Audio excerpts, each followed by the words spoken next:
নমস্কার, কেমন আছেন সবাই? আমার চ্যানেলে আপনাদের সবাইকে স্বাগত।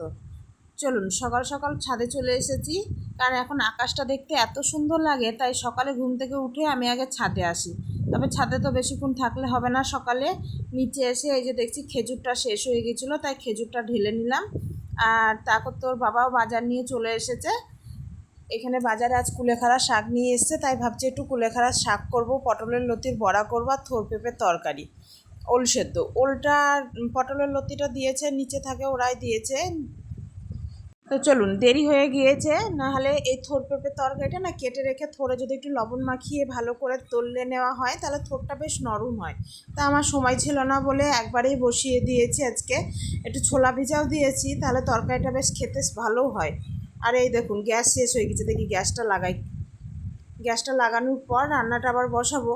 এই যে এখানে থোর পেঁপের তরকারিটা আমার হয়ে গিয়েছে, এটা নামিয়ে দেবো। নামিয়ে দেওয়ার পর বসাবো কুলেখাড়ার শাক। তার জন্য আজকে কুলেখাড়ার শাকটা করব বেগুন দিয়ে। বেগুনগুলোকে প্রথমে একটু লাল করে ভেজে নিয়েছি, আর খুব অল্প করে আমি তেল দিই। আর কুলেখাড়ার শাকে একটা অন্যরকম একটা গন্ধ আসে, তো তাই একটু বেশি করে রসুন দিলে বেশ ভালোই লাগে খেতে।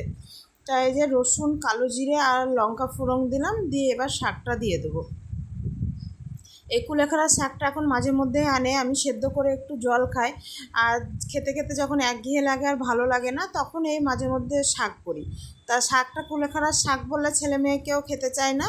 এমনিতে ওরা শাকের প্রতি অত ভক্তি নাই ওদের, তবুও অন্য শাকগুলো যদিও বা খায়, কুলেখাড়ার শাক বললেই আর খাবে না। ওই জন্য বলি না, এমনি বলি শাক বলে দিই, তো দেখি খেয়ে নেয়। পরে তখন বুঝতে পারলে বলে কুলেখাড়ার শাক ছিল, তাই না? তখন আর কিছু বলা হয় না। চলুন, শাকটাও প্রায় হয়ে গিয়েছে, এবার বেগুনটা দিয়ে দিই। এইভাবে বেগুন দিলে না শাকের বেশ টেস্টটাও অন্যরকম হয়, ভালোও লাগে খেতে। এবারে শুকনো শুকনো করে এবার নামিয়ে নেব। আর বেগুনটা আমি সবসময় ভেজে দেওয়ারই চেষ্টা করি, খুব তাড়াহুড়া থাকলে তবেই একসাথে দিই, কিন্তু আমার আবার ভেজে দিলেই যেন বেশি ভালো লাগে খেতে। চলুন, শাকটা নামিয়ে নিয়ে আজকে বসাবো ডিমের ঝোল। ডিমের ঝোলটাও করব দুবেলাকার মতো করেই, কারণ রাতেও ডিমের ঝোলে হয়ে যাবে। তবে ওর বাবা খাবে না রাতের বেলা, ওর বাবার জন্য রাতের বেলা একটু পেঁপে আলুর তরকারি করে দেবো। কারণ ওর বাবা আবার দুবেলা ডিমটা খেতে চায় না, ডিমটা এমনিতেই খেতে চায় না, যদিও বা একবেলা খায় আর একবেলা খায় না।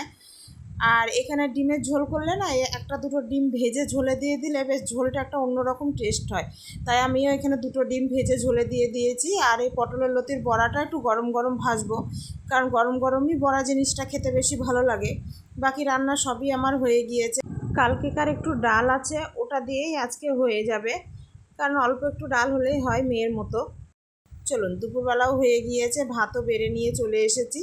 তাহলে ভিডিওটি আজ এখানেই শেষ করলাম। ভিডিওটি কেমন লাগলো জানাবেন। ভিডিওটি যদি ভালো লেগে থাকে একটি লাইক করে দিবেন, আর চ্যানেলটি সাবস্ক্রাইব করে দেবেন। আসবো আবার কোনো নতুন ভিডিও নিয়ে, ততক্ষণ সকলে ভালো থাকবেন, সুস্থ থাকবেন।